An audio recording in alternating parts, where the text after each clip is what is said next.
Hey guys, it's Anormal. And as you can probably tell from the look of my most reddened face and the sound of my voice, I am the victim of a wicked, wicked sinus infection.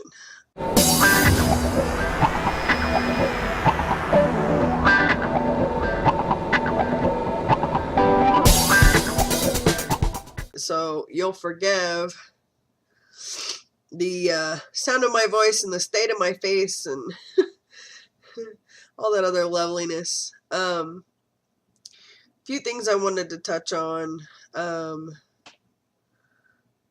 And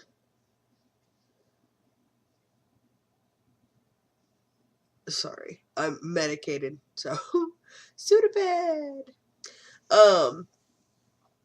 First things first, phlegm and dentures don't mix. Let's just say that mildly. It sticks to dentures. It's kind of gross, I'll admit. Not to mention the fact that when you have severely swollen sinuses, it, believe it or not, can cause your upper gums to become swollen and sore, which mine are.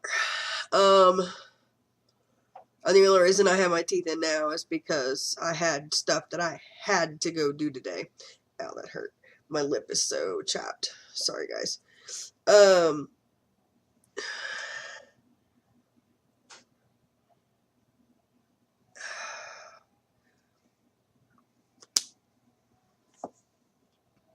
But here's a few things I wasn't aware of. Never even crossed my mind. And I've there's been quite a learning curve the last 3 days because being sick and dentures and things like that don't really jive together too well.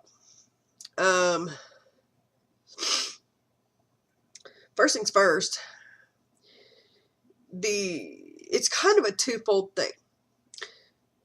Number one, your face is sore because your sinuses are swollen and irritated and yada, yada, yada, yada. There's a lot of phlegm and mucus going on. And for anybody that's had a sinus infection or whatever, it gets down in your throat, and then you got a cough, and okay. Problem number one. Said swelling in the face can cause your upper gums to become swollen, which makes your upper plate fit differently. And I didn't notice it at first. But it was kind of funny. I went to put my teeth in this morning because I had errands I had to go run. And when I put my teeth in, I ran my thumb, like most of us do, down the back of it to make sure it's seated good towards the back. And when I pushed up on the back of my denture, my sinus is cleared. Like literally, as long as I held my thumb there, my sinus was clear. Stupidest thing I've ever thought of. So I look it up online, and sure enough, the floor of your upper palate and your sinuses butt right up against each other. And pushing up on that, because it's all swollen, opened up the sinus passage. I was like, great, I can walk around with my thumb in my mouth all day long. That's awesome. Not. I also discovered that getting extra sputum out, and doing so discreetly, I guess I should say. I mean, there's nothing discreet about horking up a mouthful of phlegm, but, doing so with as little embarrassment as possible, with dentures in is next to impossible. Let me explain why. And I'm sure that other people have had this problem, but here you go. The phlegm or sputum or whatever you want to call it sticks to the upper plate. So the act of coughing until you're about to cry, and then finally getting this junk up to a point where you can get rid of it, and then it sticks to the roof of your mouth. So now not only do you have a mouthful of junk you're trying to spit out, but now your gag reflex is kicked in. So now you're also retching on top of it. Meanwhile, your teeth are glued in. So they kind of do this bungee cord effect. Let me explain something. I wasn't at home when this happened either. Let's keep that in mind. I was in the car, and I started coughing. Up comes bleh. Okay, I'm a country girl. I roll the window down. I'm going to hork it out the window. You know, I'm clipping down the street. I can spit out the window with the best of them. I go to spit. Spit comes out, loogie, stuck to the roof of my mouth. I'm driving, mind you. I start retching because, start gagging because I can't get it out. I pull over and open the driver's door just in time to unload what little was in my stomach. Now, my teeth are glued in, okay? And I feel the glue break loose, or what I thought was break loose. And so I'm thinking, oh, Jesus, you know, my teeth, it doesn't break loose completely. I feel it come loose from the roof of my mouth, come out, and then suck back in. It did a bungee cord effect. It went whoop, zoom, and back in my mouth. It was a wicked cycle of nasty. Now, not only am I standing on the side of the road, barfing my guts up, now I have nasty up underneath the roof, my upper plate, which as soon as I, caught my breath, I wasn't even thinking that there was fluid up underneath. I bit down, it went squish, and we repeated the episode again. I finally, with all the wherewithal, yanked my top teeth out real quick and, got my bearings back. Me being me, I always have bottled water in the car, so I grab a bottle of water, rinse out, rinse off, By the time this happened twice in the same outing. Twice.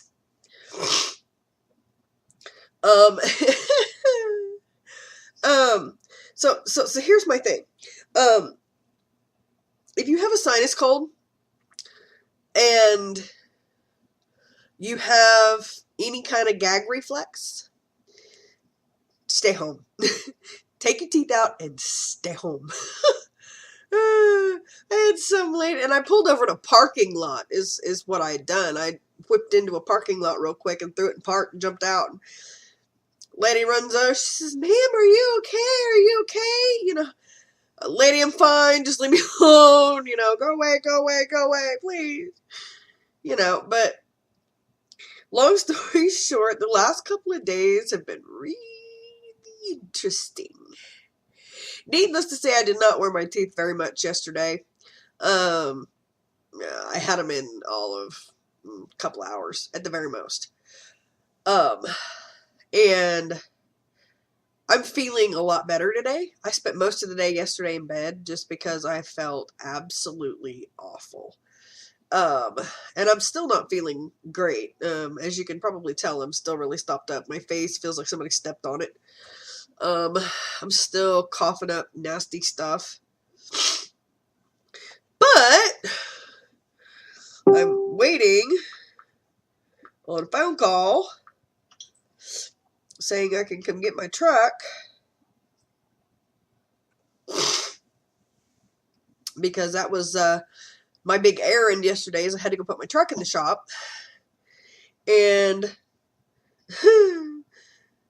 I called them a while ago to find out if it was even done yet. And they're like, "Yeah, we're still waiting on the part."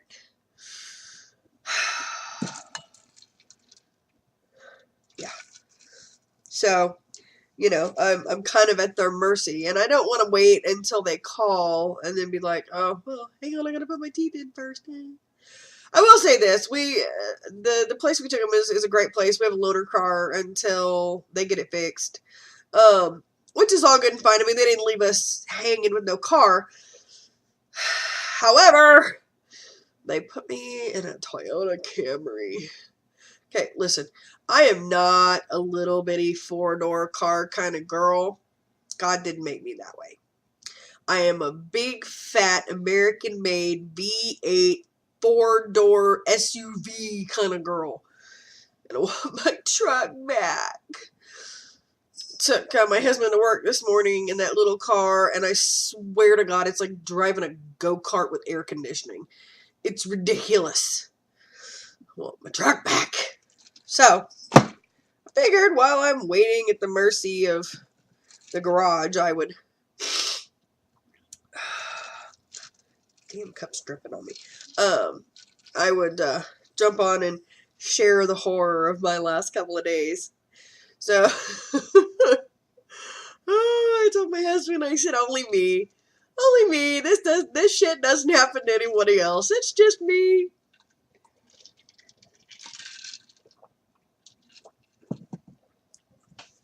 Ugh. Cranberry juice. Yum. And for any of you, I've combated the biggest part of this with something that my family's used for years. I don't know the science behind it. I don't know why it works, but it does. I'm just saying this. It got to a point yesterday where I was like, look, I'm done. And stopped at the store, got the stuff I needed, and made a hot toddy when I got home, which consists of either sassafras root tea. If you can't get that, Dr. Pepper. I know that sounds stupid, but trust me on this. And bring that, a whole lemon, to a boil. Roll the lemon before you put it in the pan. Roll the lemon until it's really soft and smushy. Excuse me. And cut it in half. Squeeze the juice out of it. Take the seeds out because, you know, you don't want those in there necessarily. But, like, squeeze the juice out of it. Throw peel, lemon, and everything in the pan. With a regular can of, or 12-ounce can or a 16-ounce bottle of Dr. Pepper. And to that, add 2 tablespoons of honey, raw honey. Not pasteurized honey. Raw honey. There's a difference. And to that, raw honey and cinnamon. Now, you can use cinnamon sticks or you can use ground cinnamon. It really doesn't matter. If you use cinnamon sticks, don't use a full stick. Like, break it in half. Then bring all of that to a rolling boil. Turn it off. Leave it set on the stove until it's cool enough to drink, but not cold. Do you understand what I'm saying?